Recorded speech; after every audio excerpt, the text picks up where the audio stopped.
Ата-бабаларымыз ғасырлар бойы аңсаған жетістікке міне бүгін Қазақстанның ұрпағы, Қазақстанның халқы жетіп отыр. Әрине ең бірінші біздің Қазақстан бүкіл әлемге әйгілі ел мемлекет болды. Біздің халықты қазір біледі, қазақ халқын қандай екенін біледі, қандай талантты халық екенін, қандай берекелі халық екенін, бірлікте отырған халық екенін біледі. Және де ең басты біздің бір жетістігіміз әрине ол көп ұлтты халық.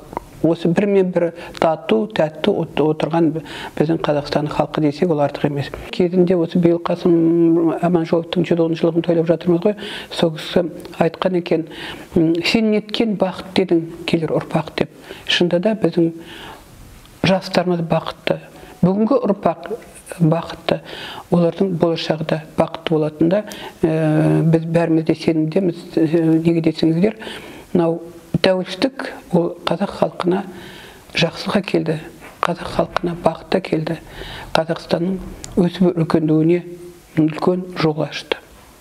Бүкіл әлгі ең көрнекті, ең үлкен біздің мынау мавзолейлеріміз, пирамида дейді ғой, мына Шет ауданындағы Талды ауылының үлкен бір осы таяуда үлкен жұмыстар жүргізіліп жатыр ғой, өткен жылдан бері, 2 жылдан бері. Осы жерде ашық аспандағы музей дейді, осы Шет ауданында ашылады. Тәуелсіздік жылдары тағы бір жетістігіміз, біздің Қарағандыда Саржайлау деген кинотеатр ашылды. Бұл мемлекеттік кинотеатр. Жеке меншік емес. Ең басты біздің мақсатымыз, жалпы осы басқа жеке меншік кинотеатрлардың байқаған шығарсыздар, мынау қазақ тіліндегі фильмдерді, немесе қазақ фильмде шыққан фильмдерді халыққа жеткізу, халыққа көрсету деген сондай мақсат қойған болатынымызды, біз сол мақсатқа жетіп отырмыз десек, ол артық емес. Кинотеатрдың бір ерекшелігі тек қана Қарағандының басы емес, бүкіл облысқа барып көрсетеміз. Осылардың барлығымен кездесіп болған біз. Мынау Қыз жібек фильмнің басты кейіпкерлермен рөлдерін орындағандар. Енді Асанәлі Әшімовпен бірінші кездесу болды. Енді Қайрат Бұсаумасов, мінекей осы актерлардың барлығын Шал кинотеатрында премьерасы бізде болғанды. Мінекей осының барлығы бізде болған фильмдерден тұсаукесерлердің көріністері қаратсаңыздар. Мына Абдрашев, білесіздер ғой Абдрашевті? Рүстем Абдрашев бұл өте белгілі режиссер. Сосын елбасы туралы эпопеяны осы кісі түсірген негізінде. Ана балалық шағының аспанынан бастап бірнеше сериясын. Және де біздің бір ерекшелігіміз кинотеатрдың тек осы стационарда ғана емес, біздің стационардың осы залы 200 орындық.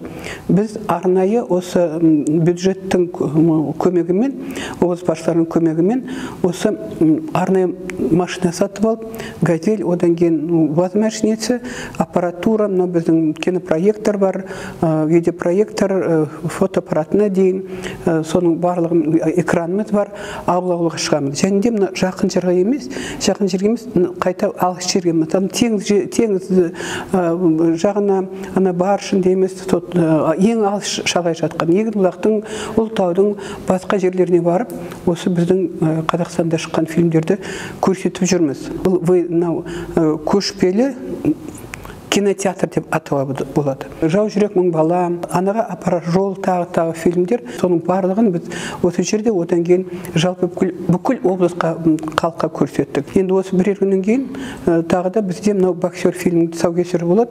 Ол Сапиевтің Олимпиададағы жеңісі. Онда кейін сосын келісе отырып, қазақ фильммен бүкіл облысқа алыс аудандарға барып, алыс ауылдарға барып, сол фильмді көрсетеміз. Мінекей кинотеатрдың бір ерекшелігі тек қана Қарағандының басы емес, бүкіл облысқа барып көрсетеміз. Әсіресе мынау балалармен біз көп жұмыс жасаймыз, мектептермен жұмыс жасаймыз.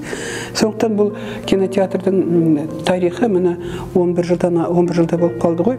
Осы жылдардың ішінде біз халыққа көп жұмыс жасадық десек, ол артық емес.